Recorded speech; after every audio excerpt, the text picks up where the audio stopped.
नमस्कार, जनज्वार में मैं दतेश भावसार आपका स्वागत करता हूं। गुजरात की जो स्थिति है और कमोवेश पूरे भारत की जो स्थिति है, जो दलितों पे अत्याचार हो रहे हैं, वैसा ही एक मामला गुजरात में भी रापर में हुआ। इस मामले में शायद ही पीड़ित परिवार उनको न्याय मिला।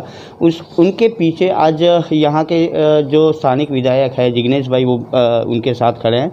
तो उनसे बात करें क्या पूरा मामला है और कैसे उनसे आगे बात होगी। नमस्कार जिग्नेश भाई, आपका स्वागत है। नमस्कार। जिग्नेश भाई, जो दलितों के ऊपर अत्याचार हो रहे हैं, कमोवेश पूरे देश में यही हालत है, तो क्या आगे की रणनीति होगी दलितों की तरफ से और जो भारत के नागरिक हैं उनकी तरफ से? देखिए, जीएसटी और नोटबंदी के चलते जो पूरा व्यापारी वर्ग है उसके ऊपर एट्रोसिटी हुआ। फॉरेस्ट राइट्स एक्ट का इम्प्लीमेंटेशन ना करके एक तरीके से ये सरकार ने गुजरात के 15% जो आदिवासी है उनके ऊपर एट्रोसिटी हुआ। हर दूसरे दिन बलात्कार की घटना होती है। अभी यूपी की घटना सामने आई तो बहनों के ऊपर, महिला के ऊपर अत्याचार चालू है।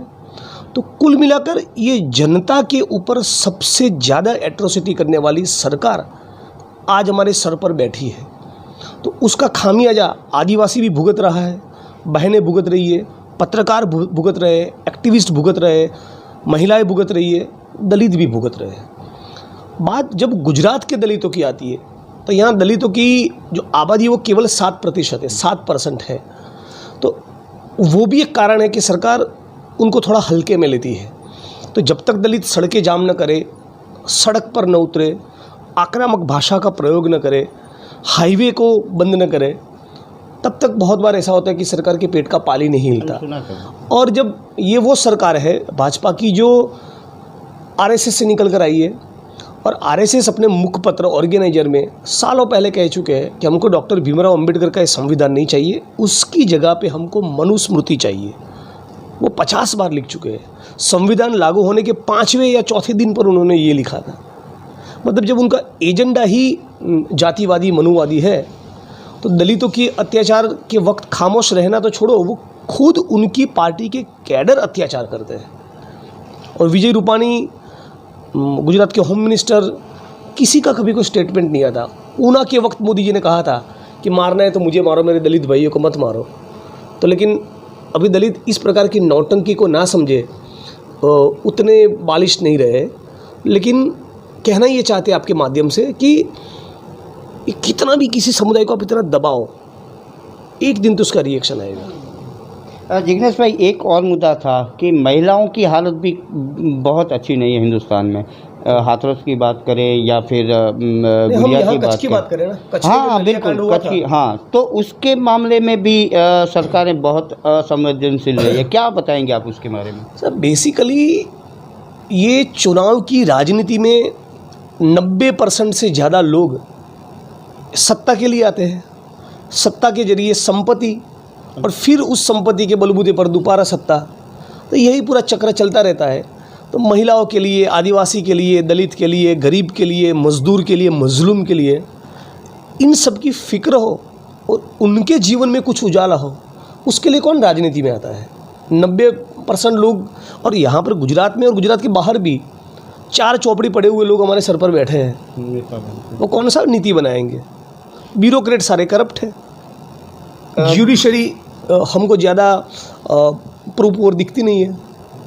जिग्नेश भाई, एक और चीज़ भी है, क्योंकि हर जगह दलितों पे अत्याचार हो रहे हैं, लेकिन कहीं ना कहीं ऐसा देखा जा रहा है कि राष्ट्रीय स्तर पर दलितों की एकता बहुत कम देखने को मिल रही है, या फिर ये समझ लें कि छोटे मोटे तौर पर है। तो उस बारे में क्या आपके आगे विचार हैं, या फिर कैसे उनको एक साथ जोड़ा जाए? या देखिए, ये यूनिटी का सवाल तो डेफिनेटली है, और ये बहुत लंबे अरसे से हम लोग भी इसी चिंता में कि एक राष्ट्रीय स्तर का ऐसा प्लेटफॉर्म बने जिसमें सारी लड़ने वाली ताकतों एक हो।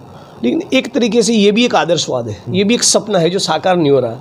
लेकिन पिछले 6 साल में आप देखें तो कॉलेज के कैंपसिस में यूथ इस सरकार के खिलाफ लड़ा, किसान सड़क पे लड़े, और कॉलेज कैंपसिस के यूथ और किसान से ज़्यादा भी सड़क पर कोई उतरा है तो भारत का दलित है।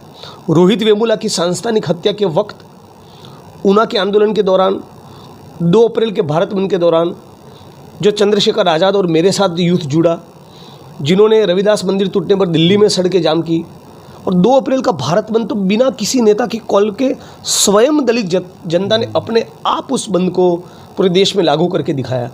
तो सड़क पे उतरने का सबसे ज़्यादा जज्बा आज इस वक्त इस मुल्क में कोई रखता है तो भारत का 21 करोड़ दलित है। जैसे बात की सबसे बड़ा इश्यू आता है भीमा कोरेगांव का। वहाँ पर भी हम लोगों ने देखा कि जो भी एक्टिविस्ट या आगेवान आए उनको कैसे परेशान किया गया सरकारों की तरफ से, चाहे कोई भी सरकार हो। क्या लगता है ये सरकारें कहीं ना कहीं ऐसे आंदोलनों को ख़त्म करना चाहती है? बिल्कुल, ये आंदोलन को दबाना चाहती है। बेसिकली क्या है, ये फांसीवादी सरकार है। तो उनका साफ रवैया है, जो कहते हैं ना कि हमको कांग्रेस मुक्त भारत चाहिए, सचमुच उनको कांग्रेस मुक्त नहीं, उनको पूरा विपक्ष मुक्त भारत चाहिए।